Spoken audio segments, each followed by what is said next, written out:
በቅድሚያም ቻናሉን ሰብስክራይብ እንዲሁም ቪዲዮ ላይክ እና ሼር ማድረግ ፈጽሞ እንዳይዘነጋ። ታሪኩ የሚጀምረው ሪ የተባለ ሰው አዲስ ውድድር ለመወዳደር ተቀባይነት ስላገኘ የእንኳን ደስ ያለ መልእክት እየደረሰው ነው። ሁሉም ሰው በሚባል ሁኔታ ውድድሩን በቀጥታ ይከታተሉት ነበር። ሽልማቱን በጣም አጓጊ ነው። በጊዜው አገራቸው ላይ ድህነት ስለነበር ይህ ለእርሱ ጥሩ አማራጭ ነው። የሪ እናት በሁኔታው ፈርታ ከውድድሩ ውጭ እንዲሆን ብትለምነውም ሆኖም ግን እሺ አላላትም ነበር። በመጨረሻም ከተቃቀፉ በኋላ እንደሚመለስ ቃል ገባላት። ከጊዜያት በኋላ ሪ አዲስ ሰው ይተዋወቃል። ስሙ ፒተር ይባላል። ሌሎች ተወዳዳሪዎችንም ተዋወቁት፣ ሃንክ፣ ቤከር፣ ስቲቨን እና ወጣቱ ከርሊ። በመቀጠል በመንገዳቸው የሚከተላቸው ሰው ወደ እነርሱ በመምጣት ሁሉንም ሜዳሊያ ሰጣቸው። ያ ደግሞ ተወዳዳሪዎችን ለመለየት አስቦበት ነው። ሀገራቸው ከጦርነት ሙሉ ለሙሉ አልወጣችም ይላቸው ነበር። ኢንዱስትሪው ደካማ ነው፣ ህዝቡም እረፍት የለውም፣ ይህ ውድድር ግን ተቋርጦ ያውቅም አላቸው። አክሉም ችግራችን ድህነት ብቻ ሳይሆን ሰነፍ መሆን ነው። ለዚህ ነው ይህ ውድድር የተዘጋጀው። በዚህ ውድድር ላይ ጥሩ የሆነ ባህሪና ብርታት ወሳኝ ናቸው አላቸው። ንግግራቸውን ወደ መጨረስ ሲቃረቡም እያንዳንዱ ነገራቸው። በመንገድ ላይ ማረፍ መቆም አይታሰብም። ሊዘገይ ከሞከረ እንኳን ማስጠንቀቂያ ይሰጠዋል። ሁለተኛ ጊዜ ማስጠንቀቂያ ይሰጠዋል። ሶስተኛ ጊዜ ተሰጥቶት አራተኛ ከደገመ ይገደላል አላቸው። በዛች ቅጽበትም ጥይቱን በመተኮስ ውድድሩን አስጀመረ። ውድድሩ በበርካታ ወታደሮች ጥበቃ ይደረግለት ነበር። ወታደሮቹም 50 ናቸው። ሬ ስፍራውን በጸጥታ መሞላቱ አስገርሞት ነበር። ማርኮቪች የተባለው ወጣት አለቃው ደጋፊዎች ወደ ቦታው እንዳይመጡ ስለሚፈልግ ነው ሲል መለሰለት። ካሜራዎች ግን በየቦታው ስላሉ ምስሉን በቀጥታ ያስተላልፉታል። ወደ 7 ማይል ላይ ሲደርሱ መንገደኞች ስለ ሽልማቱ ያወሩ ነበር። ቤከር የተባለው ወጣት የሚያነቃቃን ገንዘቡ ነው ይል ነበር። ሬ ግን ለሀብት ብቻ አይደለም የሚወዳደረው ይል ነበር። ትንሽ ቆየት ብሎም ሃርክለስ ስለ ጉዞ ይጽፍ ነበር። ፒተር ግን ይህንን ውድድር ካሸነፍክ መጻፍ አያስፈልግም ለመታወስ ይለዋል። ወጣት የሆነው ከርሊ እግሩ ላይ ህመም ይሰማው ጀመር። ሬ ጉዞውን እንዲቀጥል ይጎትቷል። ፒተርም ያበረታታው ነበር። በጣም እግሩን አሞ ስለነበር በመሬት ላይ ይወድቃል። ወታደሮቹ 3 ጊዜ ካስተነከኩ በኋላ በመሳሪያ ገደሉት። ሬ ይህንን ሲመለከት እጅግ ደነገጠ። ፒተር ግን ወደፊት ጉዞውን እንዲቀጥል አደረገው። አለቃውም ስለሞተው ወጣት አሳወቀው። ሌላ ሞት እንዳያጋጥማችሁም ወደፊት መጓዝ ብቻ ነው ማሰብ ያለባችሁ አላቸው። ብዙ ርቀትን ከተጓዙ በኋላ ቡድኑ ወደ 17 ማይል ተጓዘ። ሬ ድካም ተሰምቶት ስለነበር ምን ያህል ርቀት እንደሚጓዝ እንኳን በቅጡ አላወቀም ነበር። ፒተር ታዲያ ምን ያህል መጓዝ እንደሚችል ማሰብ ሳይሆን ያለብን ይህችን ሰዓት እንዴት መራመድ እንዳለብን ነው ይለዋል።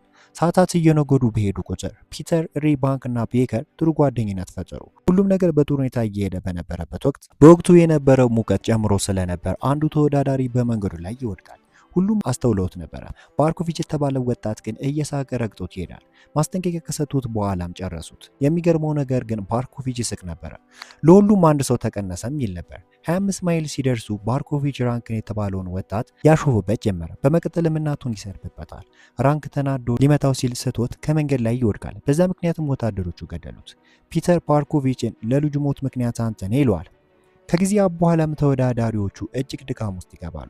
በዝግታ መጓዝም ጀመሩ። ወታደሮቹ ማስጠንቀቂያ ይሰጡታል። ሲወድቅም ያለ ምህረት ገደሉት። በምሽትም ጉዟቸውን ይቀጥላሉ። ሬ ስለ እናቱ ያስብ ነበር። ፒተር ታዲያ ሬ ትኩረቱን ስላጣ ትኩረቱን እንዲያገኝ አደረገው። ሬ ለፒተር ምን ያህል እናቱን እንደናፈቃት ይነግረው ነበር። ሰዓቶች ሲሄዱ ግን ሬ ደክሞ ስለነበር ሁለተኛ ማስጠንቀቂያ ተሰጠው። ሶስተኛ ማስጠንቀቂያም እንደዛው ይሰጠዋል። ፒተር ይህንን ያህል ማበረታቻ ቢሰጠው በተቃራኒው ግን ሬ እንደሞት ነው ምቀድ ይለው ነበር። ትንሽ ቆይተውም ዳገታማ ስፍራ ላይ ሲደርሱ ብዙዎች የድካም ስሜት እንዲሰማቸው አደረገ። ሬም ለመፍጠን ቢሞክርም ብዙ ርቆ ግን መሄድ አልቻለም። በዛ ምክንያት ፒተር እጁን ይዞ እንዲፈተን አደረገው። ሬ ቀድሞ ለተናገረው ነገር ይቅርታ ጠየቀው። በነጋታው ቡድኑ በአጠቃላይ 59 ማይል መሸፈን ቻለ። ሬ በጣም ድካም ይሰማው ነበረ። ትኩረቱንም እንዲያጣ ከፒተር ጋር ያወራል። ሬ ይህንን ውድድር ማሸነፍ የሚፈልገው ህይወቱን ለማትረፍ ብቻ ሳይሆን ትልቅ ዓላማ ስላለኝ ነው ይላል። 67 ማይል ላይ ሲደርሱም ሃንክ ድካም ተሰማው። እግሩም ይንቀጠቀጥ ጀመር። ፒተር ሲጠይቀውም ስድብ ነበር ምላሹ። የሚያሳዝነው ነገር ግን ቁርጭምጭሚቱ ዞረበት። አዛዡ እንዲጠነቀቅ ነገረው። ሬ ሊያበረታታው ቢሞክርም ሰውነቱ ግን መንገዱን ሊቋቋመው አልቻለም ነበር። ሬና ፒተር የሀዘን ስሜት ተሰማቸው። ማርኮቪች ግን ስለ ጓደኛቸው ግጥም ትጽፋላችሁ አይደል እያለ ይሳለቅባቸው ነበር። ፒተር ማርኮቪችን አንተ ገዳይ አለው። በመጨረሻ 100 ማይል ቡድኑ ሲሸፍን አለቃቸው ይህንን ያህል ረጅም ርቀት ስለተጓዛችሁ እንኳን ደስ አላችሁ አላቸው። በዛን ቅጽበት ግን አንድ ወጣት ቅርብ ወዳለ ህንፃ ውስጥ ገብቶ ለማምለጥ ሙከራ ሊያደርግ ሲል ቤቱ ውስጥ ከመድረሱ በፊት በጥይቱ መተው ገደሉት። 103 ማይል ላይ ሲደርሱ የተረፉት ካሸነፉ ምን እንደሚያደርጉ ይወያያሉ። ግማሹ ወደ ጠረፍ ይሄዳሉ ይላል። ራንክ ደግሞ ከብዙ ሴቶች ጋር ጥሩ ጊዜን አሳልፋለሁ ይላል። ፒተር ደግሞ ሁለት አሸናፊ ቢኖር መልካም ነበር ሲል ተደመጠ። ሬ ደግሞ ሙሉ አገዛዙን እቀይራለሁ ይላል። ሌሎች ተወዳዳሪዎች ታዲያ የአንድን ሀገር ሙሉ አገዛዝን መቀየር አትችልም ብለው ተቃረሩት። በጉዞም ተሰላችተው ስለነበር በርካቶች አገዛዙን መቃወም ጀመሩ። በዛ ምሽት ዝናብ ዘንቦ ስለነበር በርካቶች ረጥበዋል። ሬ አይኑን እንኳን መክፈት ይከብደው ነበር። ፒተር እየተጓዙ ትንሽ እረፍት እንዲሰሙ አደረገው። ትከሻውንም እየነካካ አበረታታው። 3 ቀን ሲደርስ በአጠቃላይ 144 ማይል ማካለል ቻሉ። ያሉበት ሁኔታ እየከፋ መጣ። በዛ ሁኔታ ላይ ሆኖ እንኳን ሬ ስለ ቀድሞ ህይወቱ ያጫውተው ነበር። አባቴ ስለ ፍልስፍና፣ ሙዚቃና ሌሎች የሚያስተምረኝ ነበር አለው። እነዚህ ደግሞ በማህበረሰቡ የተወገዙ ናቸው። በዚህም ምክንያት ገዢው ለበርካታ ጊዜ አባቴን አሰቃይቶታል።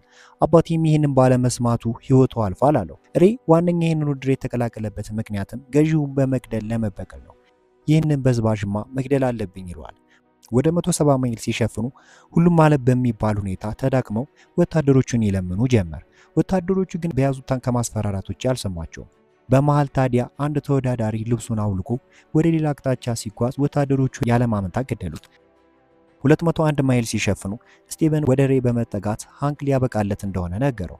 ሬ ቢያበረታታውም ወደ ወታደሮቹ አቅጣጫ ቀይሮ እየተጓዘ እንዳለ ያለምንም ርህራሄ ገደሉት። ቤከር ወደ ደከሙት ጓደኞቹ ይሄድ ነበር። ወታደሮቹ አስጠነቀቁት። ከመሞቱ በፊትም ሬ ከቦታው ይዞት ሄደ። ሃንክ ሞቷል፣ አንተ መደገም የለብህም አለው። በነጋታው ቡድኑ ወደ 209 ማይል መሸፈን ቻለ። መትረፍ የቻሉትም 6 ብቻ ናቸው። ሃንክ ብቻ ነው ከነሱ ውስጥ ሚስቱ የምትጠባበቀው። ሁሉም ታዲያ አሸናፊው ለሚስቱ ገንዘቡን እንዲሰጣት ተስማሙ፣ ከባርኮቪች ውጭ። ባርኮቪችን አግልለውታል። ባርኮቪችም ወደ እነሱ ተጠግቶ ለሬ በሃንክ ሞት የጥፋተኝነት ስሜት እንደተሰማው ለዛም ይቅርታ ጠየቃቸው። ወደ ቡድኑን እንዲያስገቡትም ጠየቀው። ሬ እሺ ብሎት ነበር። ሆኖም ከጊዜ በኋላ ወደ መጥፎ ሰው ተቀየረ። ተነጥሏቸው አቅጣጫ ቀይሮ ሄደ። በፍጥነትም ወታደሮቹ ጨረሱት። በጣም ደንግጠው ነበር። አማራጭ ስለሌላቸው ግን ጉዞ ቀጠሉ። በዛ ምሽት ታዲያ እጅግ ደክሟቸው የነበረ ቢሆንም ይዘፍኑ ነበር መንፈሳቸውን አንድ ለማድረግ። አምስተኛው ቀን ላይም 278 ማይል መሸፈን ቻሉ። የሬ እናት የምትኖርበት ከተማም ደረሱ። ፓርከር ሬ እናቱን ማየት ስለቻለ እድለኛ ነው ይለው ነበር። 286 ማይል ሲደርሱ ሬ የሚኖርበት ከተማ ደረሱ። ሆኖም በዛን ጊዜ የሬ አንድ ጫማ ይወልቅበታል። ፒተር ሁለቱንም ጫማ እንዲያወልቅ ነገረው። ምክንያቱም ያልተመጣጠነ እርምጃ ይበልጥ ያዳክመሃል አለው። ከጊዜ በኋላ ታዲያ ሬ እናቱን ከሰዎች መሃል ተመለከታት። በርቀት እጁንም አውለበለበ። በመቀጠልም ወደ እርሷ በመሄድ ሊያቅፋት ቢሞክርም ወታደሮቹ ግን ሊገሉት እየተዘጋጁ ስለነበር እናቱ እንዲሄድ ለመነችው። ከመሞቱ በፊትም ፒተር ወደ እርሱ በመሄድ ወደ መስመሩ አስገባው። የነሬ መኖሪያ ቤትን ካለፉ በኋላ ስላለፈ ህይወቱ ያጫውተው ጀመር። ፒተርም እስከሚችለው ድረስ ይራመድ እንደነበርና በጦርነት ቤተሰቦቹን ካጣ በኋላ አጎቱ ጋር ነበር የሚኖረው። አጎቱም እስከሚሞት ድረስ ነበር የሚያሰቃየው። ፒተር ከቤቱ በመውጣት ከሌሎች ጎዳና ተወዳዳሪዎች ጋር በመቀላቀል ህይወቱን በስርቆትና በስቃይ ነው ያሳለፈው።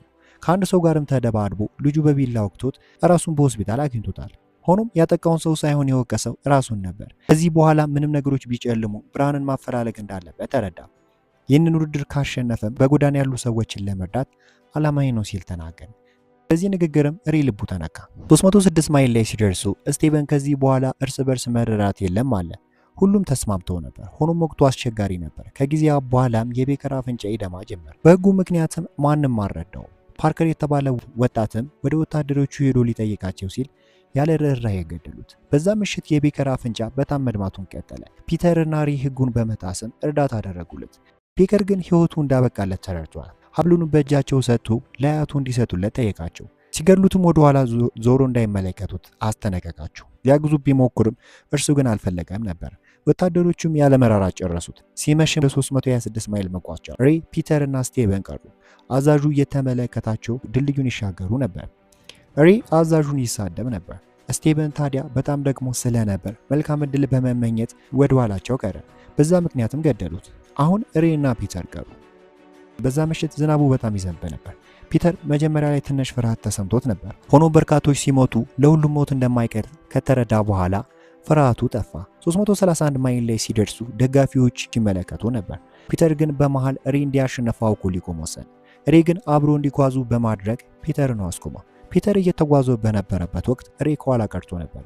ሶስተኛ ደረጃ ማስጠንቀቂያ ደርሶ ስለነበር በዛ ምክንያትም ሬን ገደሉት። ደጋፊዎች ሲጮሁ ፒተር ምን እየተፈጠረ እንደሆነ አልተረዳም። አዛዡ ወደ እርሱ በመጠጋት እንኳን ደስ አለህ አለው። ከዛም የመጨረሻውን ጥይት ሬሌ ተኩስበት ብሎ መሳሪያውን ሰጠው። ሆኖም መሳሪያውን በመያዝ ወደ አዛዡ ደቀነበት። ይህ ውለታ ለሬ ነው በማለትም አዛዡን ገደለው። አብራችሁን ስለቆያችሁ ከልብ እናመሰግናለን።